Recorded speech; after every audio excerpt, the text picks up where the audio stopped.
रूस में लगातार बढ़ रहे यूक्रेन के अटैक, ब्रेक करिए। रूस पर 8 महीने में 160 बार ड्रोन हमले। With the visuals Rahul. यूक्रेनी ड्रोन अटैक से मॉस्को में तनाव।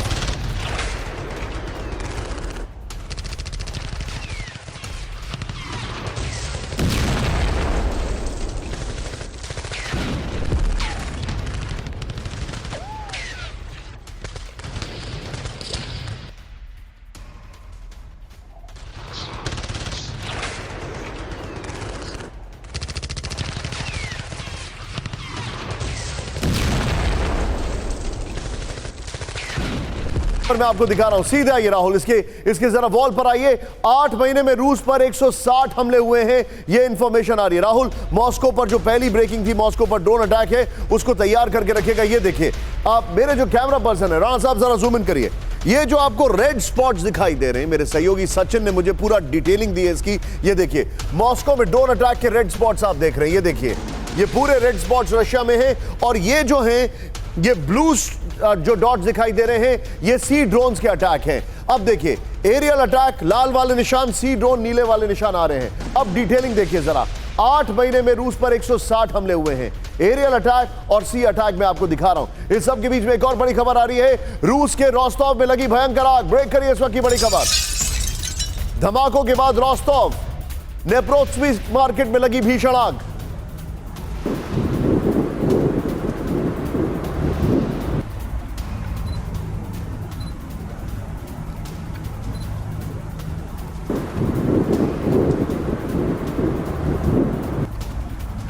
में यूक्रेन की तरफ से कई बार अटैक हुए हैं। इस सब के बीच में रोस्टोव से एक और ब्रेकिंग। राहुल, पहले 2 ब्रेकिंग लेंगे, फिर 3 के कॉम्बिनेशन में जाएंगे। सीधे आइए, दूसरी बड़ी खबर। रूस के रोस्टोव में हुए धमाके की आई तस्वीर। ब्रेक करिए इस वक्त की बड़ी खबर। रूस के रोस्टोव में हुए धमाके की तस्वीर आई है। रात में रोस्टोव में हुआ बड़ा धमाका। मरियोपोल के बेहद नजदीक है रोस्टोव। रूस के रोस्टोव में यूक्रेन करता रहा है बमबारी। ये दोनों ब्रेकिंग दिखाइए पहले रोस्टोव की।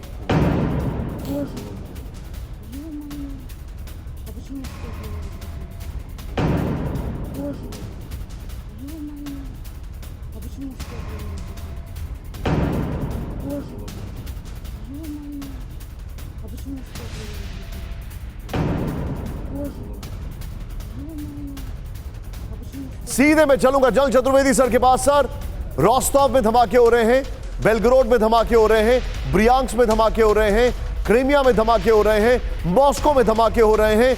ये क्या हो रहा है? मेरा सवाल आपसे जो है, एक पॉइंटेड सवाल है, क्या रशिया ये कोलैटरल्स को बर्दाश्त करता रहेगा?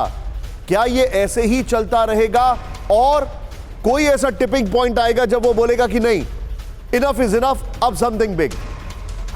देखिए, ड्रोन की जो सबसे बड़ी खासियत है कि ये रेडार से डिटेक्ट होना इसके लिए बड़ा मुश्किल है।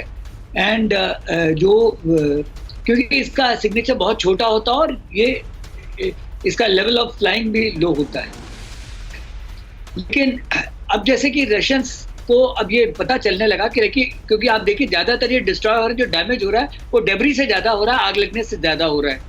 तो अगला उन्होंने कहा कि हम इसको, जो सबसे बड़ी चीज़ ये है कि इसके लिए जो लेज़र गन का वो इस्तेमाल करने जा रहे हैं, और उन्होंने टेस्टिंग वेस्टिंग कर ली है। तो मेरे ख्याल में अगले कुछ महीने, कुछ दिनों में ही हम लोगों को इसका रिजल्ट दिखने लगेगा। जैसे हाइमार्स के अगेंस्ट उन्होंने सोल्यूशन निकाल लिया, इसी तरह इसके अगेंस्ट सोल्यूशन निकाल लेंगे। और मेरा ख्याल है जो बॉम्बिंग हो रही है, वो जो रशियंस की तरफ से, वो एसेंशियली उन प्लेसेस पे हो रही है जहाँ से जो ये ड्रोन्स जो है टेक ऑफ कर सकते हैं। अगर आप देखिए, 2 उनके नहीं, लेकिन सर अगर आप क्योंकि आपको वॉर गेम्स वगैरह सब अच्छे से आप लोगों ने किया है, क्या रशिया की साइकोलॉजी है to accept this new normal? ये तो उनको थोड़े दिन तो एक्सेप्ट करना ही पड़ेगा, क्योंकि ये जो लड़ाई है, ये यूक्रेन के बस की बात नहीं है। ये ना यूक्रेन के ड्रोन्स हैं, ना ये यूक्रेन के इक्विपमेंट है। ये जो प्रॉक्सी वॉर है, एक तरह से देखा जाए तो ये वेस्ट की तरफ से प्रॉक्सी वॉर है, जिसमें उनका भी डैमेज हो रहा है, जो वेस्ट का भी डैमेज हो रहा है। लेकिन वेस्ट ने अभी इसको, अब ये पॉइंट ऑफ नो रिटर्न है, इसमें कौन पहले ब्लिंक करता वाली बात है।